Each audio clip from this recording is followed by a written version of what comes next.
धर्मनगरी काशी में एक हृदय विदारक घटना सामने आई है, जहां पिता की मृत्यु के दुख में मां और बेटे ने सल्फास खाकर अपनी जीवन लीला समाप्त कर ली। एक दिन पहले ही बीमारी के कारण पिता का निधन हुआ था। पिता का अंतिम संस्कार संपन्न करने के बाद से दोनों एक गेस्ट हाउस के कमरे में बंद थे और बाहर नहीं निकले। जब दरवाजा तोड़ा गया तो दोनों के शव बरामद हुए। इस दुखद घटना से पूरे इलाके में शोक की लहर फैल गई है। भारतीय जनता पार्टी बीते 4 वर्षों से लगातार तिरंगा यात्रा निकाल रही है, लेकिन इस बार का आयोजन पार्टी के लिए बेहद खास माना जा रहा है। आगामी विधानसभा चुनावों को देखते हुए भाजपा इस अभियान के जरिए अपनी चुनावी बिसात बिछाने में जुट गई है। इस बार तिरंगा यात्रा का मुख्य उद्देश्य देशभक्ति का संदेश देने के साथ साथ संगठन के भीतर मौजूदा विधायकों और नए टिकट के दावेदारों की जमीनी पकड़, जन समर्थन और संगठनात्मक ताकत को परखना भी है।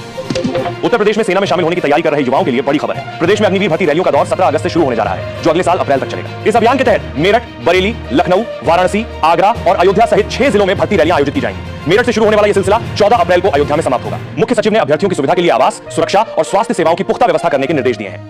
अयोध्या में श्री राम जन्मभूमि तीर्थ क्षेत्र ट्रस्ट के मुख्य कार्यकारी अधिकारी सीईओ पद के लिए साक्षात्कार का आयोजन आज किया जा रहा है। इस महत्वपूर्ण पद के लिए देश भर से 5300 से अधिक उम्मीदवारों ने आवेदन किया था। गहन समीक्षा के बाद चयन समिति ने साक्षात्कार के लिए 18 योग्य उम्मीदवारों को शॉर्टलिस्ट किया है। ट्रस्ट की ओर से प्रशासनिक अनुभव रखने वाले उम्मीदवारों को प्राथमिकता दी जा रही है, ताकि मंदिर परिसर के प्रबंधन को सुचारू रूप से संचालित किया जा सके।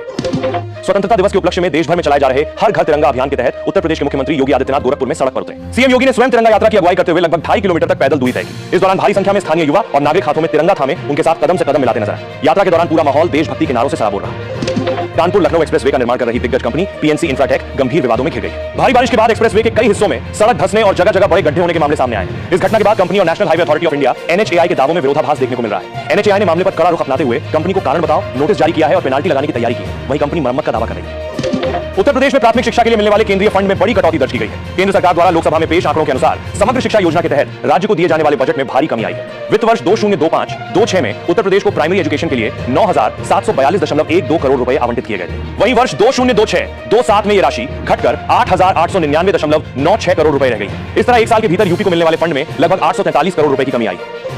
लखनऊ स्थित गिरी इंस्टीट्यूट ऑफ डेवलपमेंट स्टडीज की एक रिपोर्ट के अनुसार उत्तर प्रदेश में कांवड़ यात्रा अब एक बड़े आर्थिक कारोबार का जरिया बन चुकी है। इस धार्मिक आयोजन से राज्य में करीब 1000 करोड़ रुपए 10 अरब से अधिक का व्यापार उत्पन्न होता है। बीते वर्षों में श्रद्धालुओं की बढ़ती संख्या के चलते होटल, ढाबे, परिवहन, टेंट और पूजा सामग्री जैसे स्थानीय व्यवसायों को भारी बढ़ावा मिला है। इस तरह आस्था का यह विशाल समागम उत्तर प्रदेश की अर्थव्यवस्था को भी नया संबल प्रदान कर रहा है। दिल्ली एनसीआर समेत देश भर के कई राज्यों में इन दिनों मॉनसून सुपर एक्टिव है। उत्तर भारत के मैदानी इलाकों से लेकर पूर्वोत्तर और मध्य भारत तक बरसात देखने को मिल रही है। इस बरसात ने जनजीवन बुरी तरह प्रभावित किया है। तटीय इलाकों से लेकर पहाड़ी राज्यों तक में लगातार मूसलाधार बारिश हो रही है। अब अगले 3 से 4 दिनों तक देश में मॉनसून और अधिक विकराल रूप धारण कर सकता है। वहीं भारतीय मौसम विज्ञान विभाग ने आज देश के कई हिस्सों के लिए रेड और ऑरेंज अलर्ट जारी किया है और भारी से अत्यधिक भारी बारिश का अनुमान जताया है। बिजली गिरने और तेज आंधी तूफान को लेकर भी चेतावनी जारी की गई है। हमसे जुड़े रहने के लिए हमारे YouTube चैनल को सब्सक्राइब करें और नई वीडियो की नोटिफिकेशन के लिए बेल आइकन को दबाएं। अगर आप ये वीडियो Facebook पर देख रहे हैं तो लाइक जरूर करें और ज्यादा से ज्यादा शेयर करें। धन्यवाद।